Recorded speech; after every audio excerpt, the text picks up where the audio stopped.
साम्राज्य, सामान्यांचा असामान्य आवाज।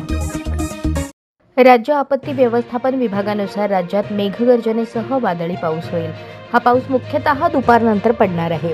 26 सप्टेंबरपासून कमी दाबाच्या पट्ट्याचा प्रभाव वाढेल आणि 27 सप्टेंबरला विदर्भ, मराठवाडा, कोकण आणि मध्य महाराष्ट्रातील विविध भागांमध्ये पावसाचे प्रमाण अधिक होण्याची शक्यता आहे।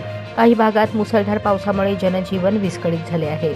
दरम्यान बीड तालुक्यातील मोरगाव येथील जाधव वस्तीतील घरांमध्ये रात्री झालेल्या पावसाचे पाणी शिरले आहे। यामुळे रहिवाशांचे प्रचंड हाल होत आहेत। दरवेळी पाऊस पडल्यानंतर अशीच परिस्थिती उद्भवते।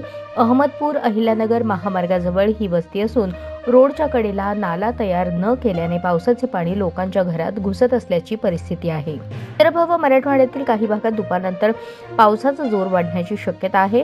27 सप्टेंबर रोजी विदर्भ, मराठवाडा, खानदेश, कोकण आणि मध्य महाराष्ट्रातील विविध भागात मोठ्या प्रमाणात पाऊस वाढू शकतो। धाराशिवमधील आंबी गावात मुकेश गटकळ यांच्या घरात सर्वत्र चिखल झाला आहे।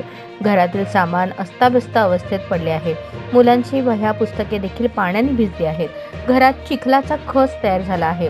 आता आम्हाला सरकारनेच मदत करावी असे आवाहन गटकळ कुटुंबियांनी केले आहे। घरातील परिस्थिती सांगताना महिलेला अश्रू अनावर झाले।